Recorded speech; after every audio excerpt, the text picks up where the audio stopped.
Transformers Takara Tomy AM32 Stunticon Wildrider. And now the bio.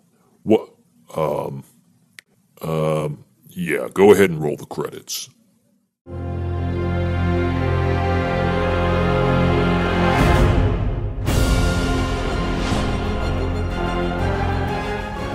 Hello and welcome back, eBEFOREi Video Reviews, here with an import, Takara Tomy's AM32 Stunticon Wildrider. Now Wildrider comes with his little Arms Micron buddy who turns into an elephant, which is great, and I can't wait to get that part opened up. Quick review of the box, there's not going to be a whole lot I can tell you about it, but some great animation on the cover. I mean, that looks really, really nice. On the side you've got his tech specs. His HP is 2400, his SP is 1600, and his AP is 1300.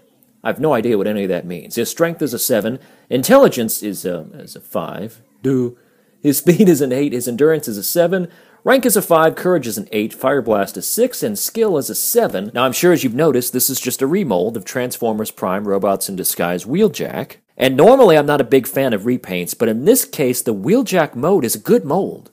So if they can reuse that into something that's good, well then I'm going to be generally okay with that. Whether or not that's worth import pricing, well, that's to be determined here in this review. Now again, with no stickers, you know, he's rather plain looking, although I don't know if you can tell this or not, but the plastic used here is that very kind of swirly looking plastic.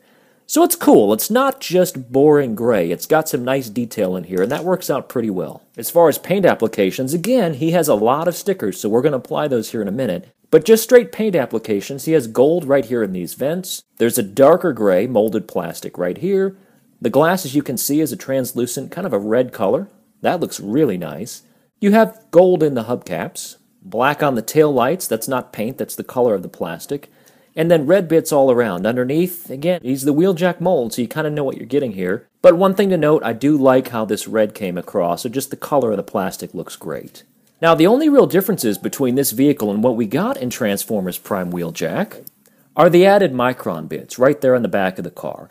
Outside of that, I think it is an absolute direct copy in every single way. I don't think there's anything else that's different in this mold at all, other than the head sculpt, which we'll get to here in a few minutes. Now, one good thing, he did come with the swords as well as the Microns, so you still have the swords that peg underneath, and we'll show you that here in just a minute.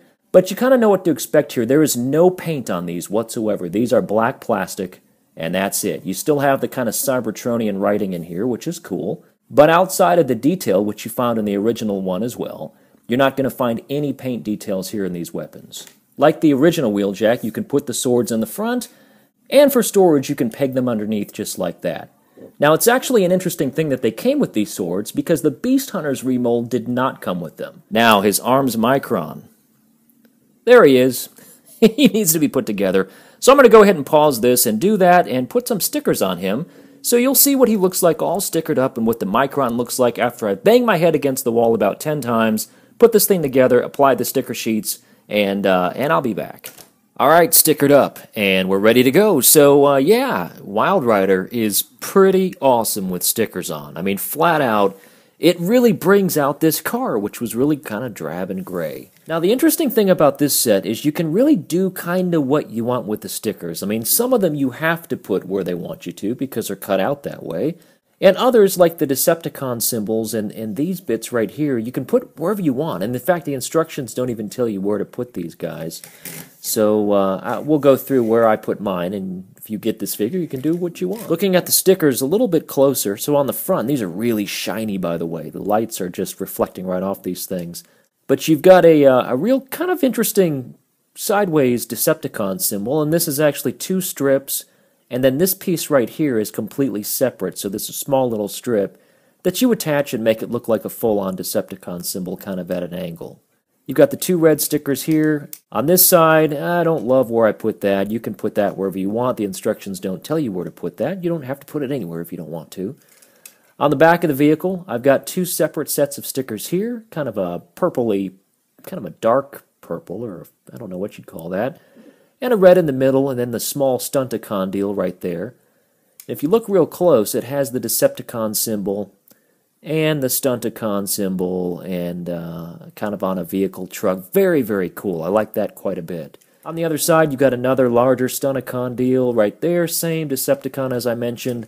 Now, I could have put the other Decepticon symbol right here, but I kind of like making him look a bit off balance. So I threw one up here on the upper left shoulder, and that is really going to come more into play when we transform him into robot mode. Now, got an Arms Micron, so what you can do with this, and this is his weapon mode, and we'll get into him in detail in a minute, but you've got all these Micron ports, so you could plug him in, you could put him on the side like that and kind of have an upward rocket launcher. You can put him on a peg right here on the side like that, but that would be really stupid. You can also slot him. He's got a couple of holes on the back, so you could do that. That's not terrible. Yes, it is. That's terrible. I mean, that doesn't make any sense. But you could do that if you want to. You could put it on sideways, which looks even more ridiculous. So, I'm not a fan of Micron ports, as you can probably tell, but they are what they are, and you can do what you like with them. We might as well get into detail here on this guy. So, as is, he's a weapon, kind of a machine gun. Pretty cool, and to transform him into elephant mode, basically what you want to do is you want to reach up here. Now, first of all, let's put that back. You want to come around to the side and pull that in, get the gun portion flush so this part right here is flat. Come around like this and take the whole front trunk section and put it up against the body like that. Come around here to the bottom, slot on the legs, and you're pretty much done. This is the Micron in his elephant mode. Kind of looks like a warthog. Oh, he's an elephant. But he's cool. He's got the little dot in the middle and stickered up, and he's got his little feet, his tusks. He has his little nose deal with those little nose holes, and some stickers on the sides. He has a Decepticon symbol underneath a little crystal. So yeah, very cool. I like this guy. This is actually what I would consider to be a cute Micron. How many times have I called a Micron cute? Actually, I probably have done that before, so just ignore me. To transform Wildrider, we're not going to get into a huge transformation bit here, as you've seen me transform this mold a couple of times on my channel. But basically what you want to do is go ahead and get some separation in here like this. Reach in here, pull these arm bits out like that. Lift this piece up, you can bring that all the way. You want to separate the feet.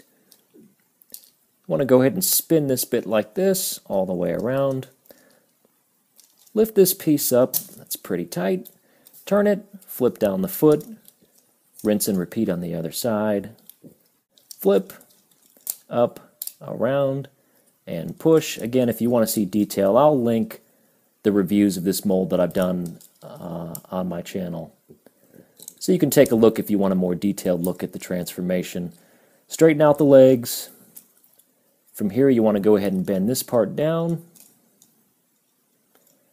Give yourself a head reveal. There he is. Open up these little back wings, or you can leave them straight, whatever you want to do.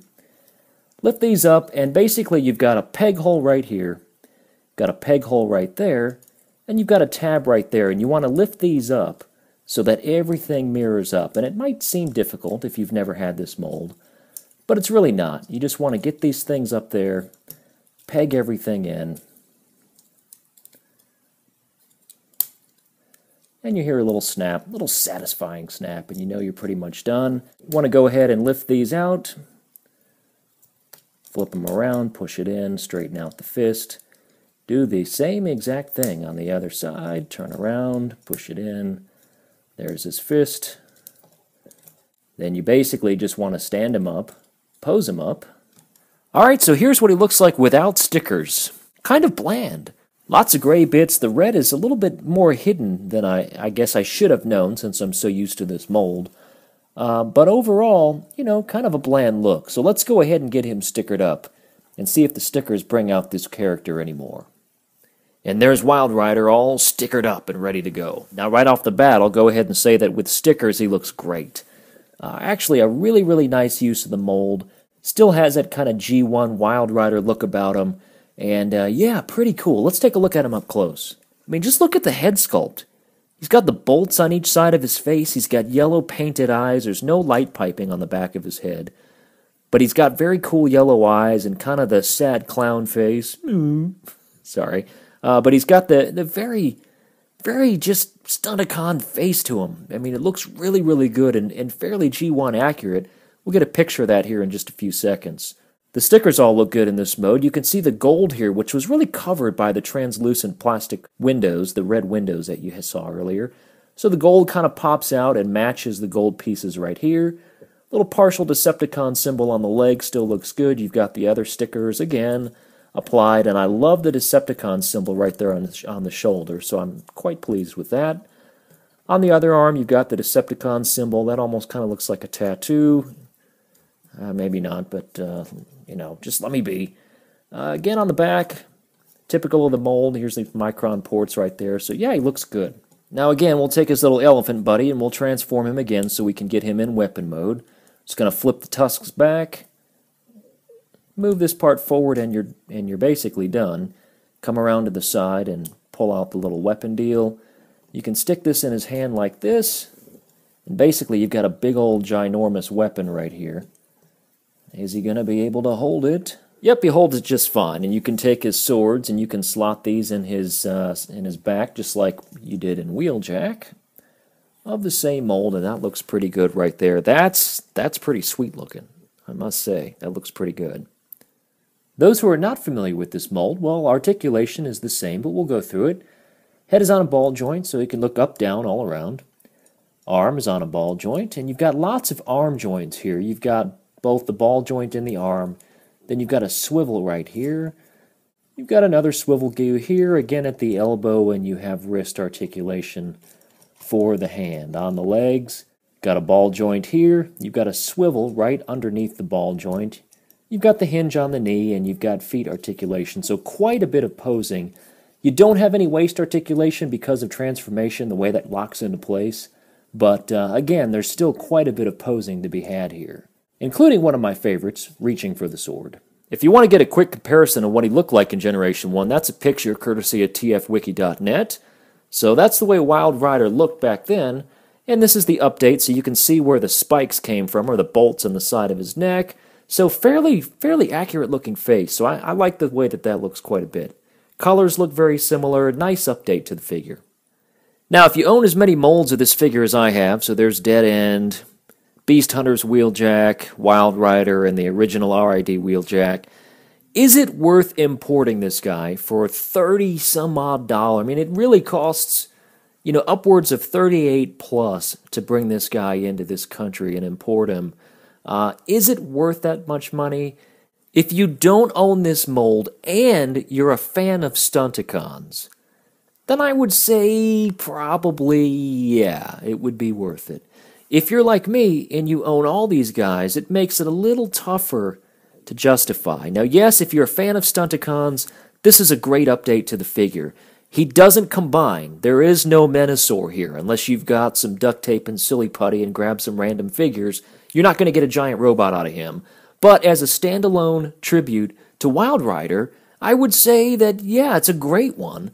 I question the cost. Really, if I were to choose one, this may be controversial, but I think maybe Beast Hunter's Wheeljack is the most unique use of this mold. So that one I would probably pick first, and he costs at least half the cost of this guy right here, if not more. So I would probably go 1, 2, Dead End, and the original Jackie last. That's just my opinion. You know, you may have a completely different opinion. That's fine, but keep in mind this is my channel, and my opinion is what counts here. I'm just messing with you. All right, so that's my review of AM32 Stunticon Wildrider.